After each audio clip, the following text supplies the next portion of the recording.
Hello, आज हम पढ़ने वाले हैं पढ़ो तो ऐसे पढ़ो की मुख्य बातें।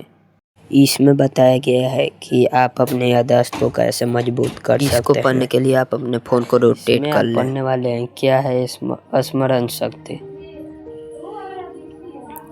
हमारा मस्तिष्क कंप्यूटर की फ्लॉपी की तरह है। फ्लॉपी को आप देख सकते हैं, लेकिन स्मरण शक्ति को आप ठीक उसी तरह नहीं देख सकते जिस प्रकार फ्लॉपी में अंकित अक्षरों को नहीं देखा जा सकता। फ्लॉपी में जो अक्षर अंकित है वही उसका ज्ञान है। स्वाभाविक है कि हमने जो कुछ पढ़ा है वही हमारा मस्तिष्क में है, लेकिन याद रखिए कि हमारा मस्तिष्क पूरी तरह फ्लॉपी नहीं है।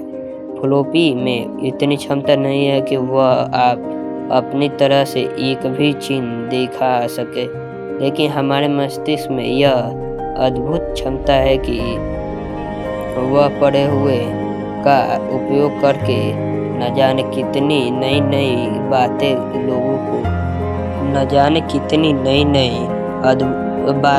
लोगों के सामने रख सकता है। तभी तो इसे विलक्षण कहा गया है। स्मरण शक्ति का अर्थ है कि हमारा मस्तिष्क पढ़ी हुई बातों को कितने लंबे समय तक याद रख सकता है और ज़रूरत पड़ने पर हमें कितनी जल्दी उसे दे सकता है। ये दोनों ही बातें स्मरण शक्ति में से जुड़ी हुई है। यदि आपको पढ़ी हुई बातें परीक्षा हॉल में याद नहीं आई तो फिर बाद में याद आना किस काम का। इसलिए स्मरण शक्ति के साथ दोनों ही बातें जुड़ी हुई है।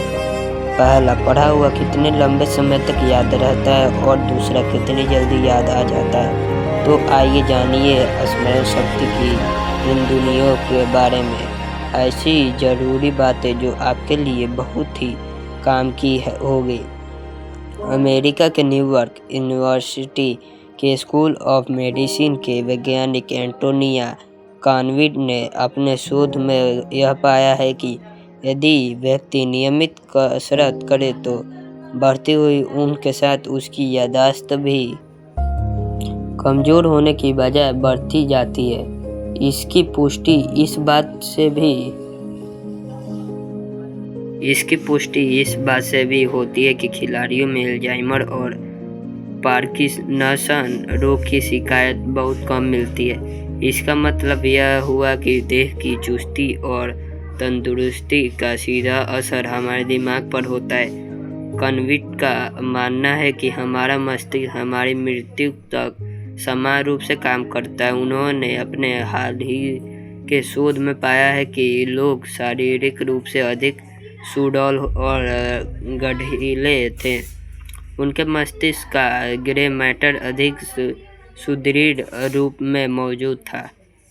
इस शोध का एक रोचक पहलू यह था कि जिन व्यक्तियों का वजन शारीरिक मापदंड के अनुसार अपेक्षाकृत कम था, उनका ग्रे मैटर और भी अधिक सक्षम था।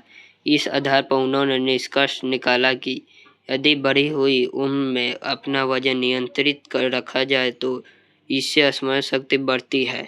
शायद अब आप समझ गए होंगे कि क्यों आप अपनी कक्षा के धुंधले मोटे लड़कों को अक्सर भोंदू कहकर चिढ़ाते हैं। साथ ही आपको अब अपने इस विचार को भी बदल देना चाहिए कि बूढ़े लोग सठिया जाते हैं। यह गलत सिद्ध हो गया है और रक्त संचार की खोज करने वाले वैज्ञानिक विलियम हॉर्वे का मस्तिष्क तो उनके बुढ़ापे तक जितना अधिक तेज रहा, वो आपकी इस कहावत को 150 साल पहले ही जुठला चुके हैं। बस आज के लिए इतना ही। अब मिलते हैं पार्ट 2 में। पार्ट 2 के लिए कमेंट ज़रूर करें।